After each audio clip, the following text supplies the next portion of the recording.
Hello, wine lovers. I am featuring another interview today from an affable, pleasant winemaker whose exuberance is youthful, yet he's been in the business a long time. Why don't you join me today on the Wine Road? And then I started thinking about that term, well, you should be ankle deep rather than waist deep. And I started thinking about the fishing thing. It's like, yeah, when you're ankle deep, there's fewer sharks. Right. He's Phillip Titus, the winemaker at Acumen Napa Valley. Phillip is one of those in the industry who is easy to talk with and learn from, and prompted me to find a way to pursue more of these conversations, which led to me hosting a radio show and podcast for 13 years. During that time, I've unwittingly circled around Phillip as I've interviewed his brother Eric about their family-run winery, Titus Vineyards, back in 2017, and Dominic Chapelet, now the co-owner and COO at the famed Chapelet Winery. Phillip is the winemaker for both of those wine producers and has been with Acumen since 2020. Yes, he can juggle with the best of them. He's coming up. On the Wine Road is supported by Sonoma Clean Power. For those of you in the area, learn how your actions can make a greater impact with clean, renewable energy at poweringeverydaymoments.org. That's poweringeverydaymoments.org. I'll get to the topic of Acumen wine in a few minutes, but I wanted to start with Titus Vineyards, which introduced me to Phillip's winemaking style. That's where you were introduced to viticulture. It's a turn-of-the-century vineyard from which Charles Krug, the original Cuvée San, and Beaulieu sourced grapes. So quite a history there.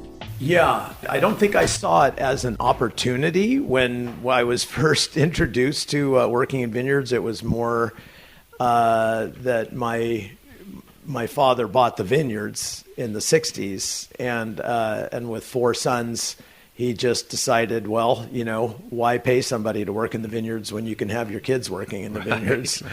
And that was, pretty steady diet of going there on the weekends and working and doing the work along with all the other field workers and things. A lot of it's just like, pruning was way too sophisticated for us at that stage. It was more like digging holes and picking up rocks and things like that. But that's where you start, and picking grapes. Sure.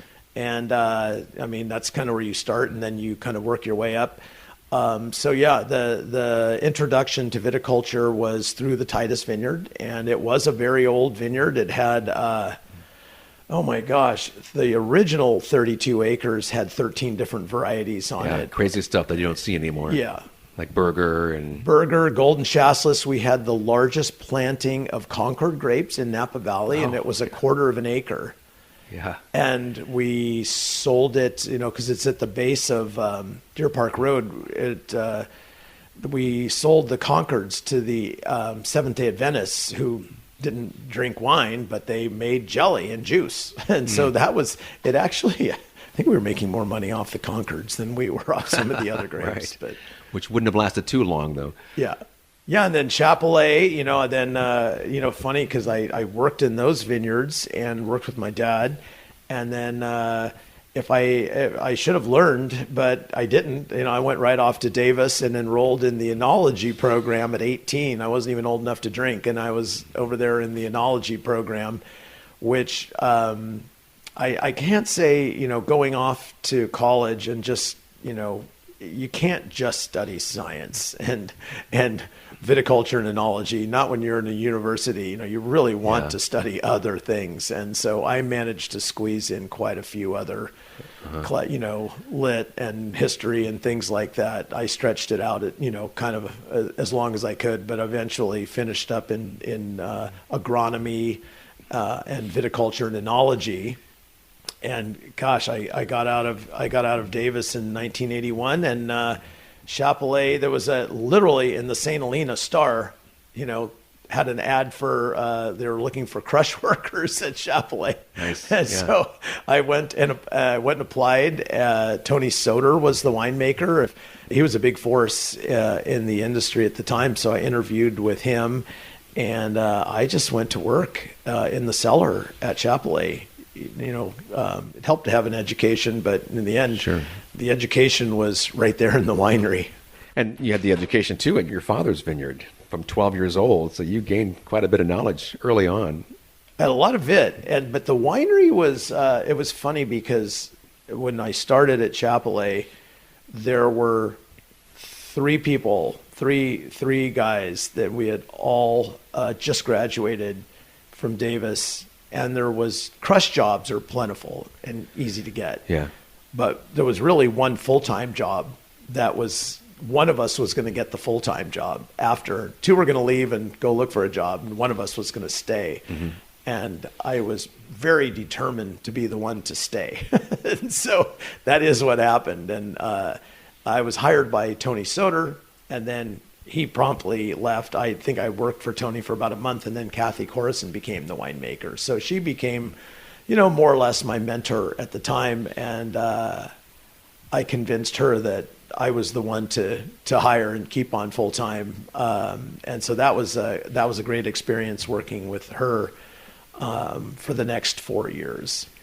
Kathy's funny. I interviewed her a while back and saw that she became a winemaker pretty quickly after she also got into working in the cellar and such. I said, how'd you get to become a winemaker so fast? And she said, there weren't enough little old white men around at the time. So I sneaked in. It's true. There really weren't the people that I looked up to when I first got out and kind of figured out who was who. There were very few winemakers, really well-trained winemakers in that. There was other people like me that were wanting to become winemakers, Sure. But there were very few, the well-known named winemakers. Yeah, there was the Mike Gergich of the world, of course, Andre was still around. You knew the big names. Jerry Looper was a big name. I don't know if he was at Chateau Montelena, and then he kind of traveled around from there to started Bouchain, and it was at Freemark Abbey. I think Kathy worked with him at Freemark Abbey. Right. That was her assistant. And then, but he was quietly making the Diamond Creek wines all those years too, as they became famous. But he was very much like a person in the background. But there weren't many around. There really were very few really accomplished winemakers, and there were very few consultants. But not like today. As they say, you can't swing a dead cat without Right. finding a winemaker or a consultant around here now. While at Chapelet, working with Kathy Corison, Philip got restless. He didn't think Kathy was going anywhere for a while, so he left to work for an upstart winery called Stratford. After 5 years, Kathy did leave, and Don Chapelet gave Philip the chance to return to the winery. That was 35 years ago, and he's still there. Now, let's move on to acumen. The definition of the word acumen is keenness, depth of perception, and discernment, the ability to make good judgments and decisions. It's an ideal name for a winery that is dedicated to creating the next great Napa Valley wine estate. To achieve that goal, Acumen purchased vineyards on Napa Valley's highly respected Atlas Peak. It seems Philip has been handed the golden ticket thrice now, getting to work with his family's Ehlers Estate vineyard, Chapelet's iconic Pritchard Hill, and now Atlas Peak, which includes their Ed Cora and Attalus vineyards. You might think Bacchus, the Roman god of agriculture and wine, has been a driving force behind Philip's career. Yeah, I've, in some ways, I haven't gone terribly far in my career in terms of, acumen is, as the crow flies, that would be an interesting one. I'd say Chapelet to Ed Cora and Attalus, 5 miles max. Yeah. As the crow flies. The road doesn't go that way, though, so much. No, the road doesn't go that way unless you have a right-of-way through Stagecoach. That's valuable. But the Acumen vineyards are the same soils and exposures. Cabernet, it's that real rocky, south-facing volcanic soil that Chapelet has, that Stagecoach has, and Cora and Attalus have. So it's almost like taking the Ehlers Lane property and taking it and putting it up 1,600 feet up on the mountain range. It's Nice. very similar soils. Right. It seems like the founder of Acumen, Eric Jan, has made some clever decisions in what he's done coming out here, especially bringing along with him Dennis Malbec of Chateau Latour fame. Yeah, he wanted to do everything absolutely the best, and hiring Denny and Garrett Buckland, top-notch winemaker, vineyard consultant, and they really did put a lot into it. And that the Edcora vineyard, I always thought that it would have been a great vineyard for Chapelet to buy. Of course, we always you see things and you think, well, there's not enough money. It's a big vineyard, but I always thought that'd be perfect for Chapelet to have that vineyard. But they were smart when they came along, because it wasn't that long ago, but the value of Napa vineyards has gone up a lot since then. So they were able to invest in those vineyards. I mean, it was expensive, but what was that, like 2012? 2012, yeah. 13 maybe. I think Atlas was 12 and Edcora was 13. So we were already buying grapes there. So, we just had a new owner and had to, kind of sort things out. They had first choice of what they were going to get. But so he came from Bordeaux, is that right? He had a history there? He had a history there, but they are from China, and he was educated abroad. And like a lot of people that have spent time in Europe, just you get the wine bug, and right. And he must have had the money. Yeah, he had the money. Construction, not so glamorous, but much more profitable. So yeah, I think he did. I think he, not unlike saying with my dad, it was kind of like you do it out of the love for the land and the wine and things like that. You're not just thinking like, well, this is a real estate investment. It was all about making wine. But he had the goal of making some of the best Napa Cabernet and Bordeaux wines from those properties. Yeah. Those vineyards. Yeah. Philip was kind enough to share 5 wines with me during my visit, right off the bat. Now, normally I don't like to taste before an interview because my tongue is the first muscle that starts to relax from alcohol. But Philip was anxious to serve his wine. We started with the 2023 Sauvignon Blanc from the Atlas Vineyard. It was bright with lively acidity and vibrant flavors. The second wine was the 2021 100% Cabernet Sauvignon from the Edcora Vineyard. I enjoyed the depth and richness of that cab. Reviewer Rich Cook awarded the wine with 100 points. The next wine was the 2021 Cab Sauv Atlas Peak Blend, featuring fruit from both the Atlas and Edcora estates. It's 95% Cab with 5% Merlot, and it went down easy with its fine tannins. Lisa Perotti Brown of The Wine Independent scored the wine at 97 points. Then I got to enjoy the 2021 Cabernet Franc, featuring 76% Cab Franc, 14% Cab Sauv, and 10% Merlot. That was a wonderful, smooth wine with silky tannins. And if that wasn't enough, he also shared the 2022 Cab Franc, with a similar varietal blend as the 21, but with the addition of 2% Petit Verdot. It too was smooth and delicious. All the wines are approachable and excellent. Philip sent me the tasting notes, so I'll add those to my website if you want to glance at them at onthewineroad.us. For now, the wine is only available at various retail outlets and online at acumenwine.com. At this point, Philip shared his thoughts on Eric Jan's desire to be a major producer in Napa Valley. I mean, it's the story of many people that have come to Napa, but when you go back in time to the people like Don Chapelet and my dad and Travers at Maya Kamas, some of the people that came to Napa, and as it was sort of latent, after nothing was really happening after Prohibition. Like Chapelet, the Chapelet winery is only the second winery to be built in Napa after Prohibition. Yeah.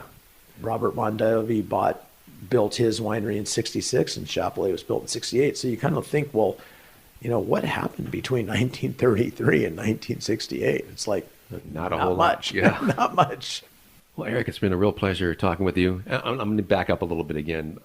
But Titus Vineyards, I mean, I just think Titus is you've done such a great job for them. And the fairly new tasting room sits on the vineyards, and it's a wonderful place. Very modern looking, you know. I think we owe a lot to our architect on that because, you know, we're neither Eric or I really, not that we're not imaginative, but I don't think we ever envisioned, I love the modern look of, that tiered roof and the glass and the steel and the board form concrete. But I think Eric wanted something more kind of California barn, sort of look like cake bread or something like that, Turnbull. And our architect, super creative guy, and he came back with the drawings for that wine room. We were like, oh yeah, let's build that. But it's comfortable at the same time. Yeah. You have space for people and a lot of space. And you know, the interesting thing about Titus and any other winery designs I've worked on, I always look at Chapelet and I go like, what do we not have? You know, because Don Chapelet built that. It's beautiful, the big pyramid and everything like that. But there's only 2 bathrooms. Now we built the new winery, so we have more bathrooms. Yeah. But there's no closets. There's no place to store anything. Yeah, you know, it's so open and it's very open, and I always kind of had that in the back of my mind that if I ever build a winery, I'm going to have these things. And so when we built Titus, a lot of my best ideas came from what we didn't have at Chapelet, and I wished we did, because then I could look around and I go like, how does the flow, how do people move through the winery? Mm-hmm. How do people move around without bothering each other? And where do you store things? Where do you store things? How do you go to the bathroom? Where do you go so that you don't bother people as you walk through and stuff like that? And that was kind of the fun part of designing a winery. Where do you want your hoses? Right. Where do you store all your case goods and things like that, which were all things you could do from scratch when you build a winery. Mm-hmm. Of course, we could only build what we could afford. So we had to get rid of a lot of things because we couldn't afford that much. Right. Well, congratulations on an incredible career. Oh, thank you. Yeah, still going strong. Because I've been doing this for so long. I know a lot of people that are retiring, and I don't really feel like retiring. So people they have this term that I call still working. Like people say, "Are you still working?" And I'm like, "Yeah, I'm still working." Uh-huh. And so it's not like, "Are you working?" but "Are you still working?" And I'm like, "Yeah, I didn't work this hard to quit." It took a long time to figure all this stuff out and to build it up. And so why would you just walk away from it? Well, you could be like Andre Chelistchev, who was working until the day before he died. And I don't know how old he was, but I should look and see. He was 89 or 90. Yeah, I'm pushing 90. And I use that as an example pretty often in my mind. I kind of think about, and it's funny because somebody that I did a little bit of work for, he goes, you should be ankle deep in many things at this stage instead of waist deep in a few things. And I thought that was pretty good advice. And I just got back from a fly fishing trip to the Yucatan, and we're out there. We talked about trying to spot fish from a long way. It's very shallow, but there are sharks out there. I mean, you're just out there in the boat, but you're not walking around. And then I started thinking about that term. Well, you should be ankle deep rather than waist deep. And I started thinking about the fishing thing. It's like, yeah, when you're ankle deep, there's fewer sharks. Right. It's a good analogy. Yeah, it's funny because I've just been putting those two things together, and I think, well, when you're involved, you're really involved, and my position at Chapelet and Titus, I get to influence kind kind of a younger generation of winemakers, and I've got like, you know, a handful of people that I'm super proud of their accomplishments that, you know, that they learned from me.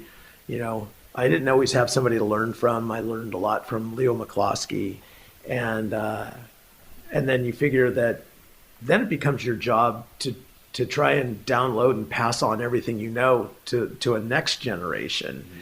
And it's not always as easy as it sounds, but it's a really, I think it's a very profound thing to do, is to gain a body of knowledge. Something like wine, it takes forever to really get it.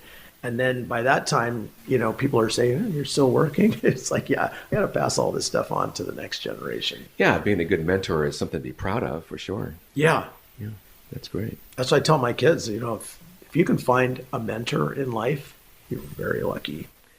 Because in winemaking, you're always learning, aren't you? You don't have all the answers yet. No, no, but the one thing you don't have them, but you have enough experience to try and figure out how to get them.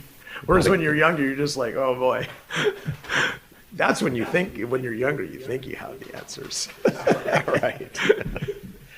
Great. Well, it's been really fun hanging out with you today. Cheers. Yeah. Nice meeting you. Great talking to you. You can probably imagine I had a great time with Phillip.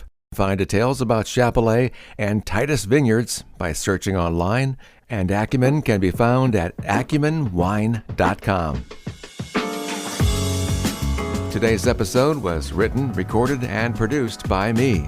Aside from my website, find me on Facebook as On the Wine Road and Instagram as JD Wine Road. Enjoy your tasting journeys, and I'll talk to you soon after my travels on the Wine Road. I'm Jeff Davis.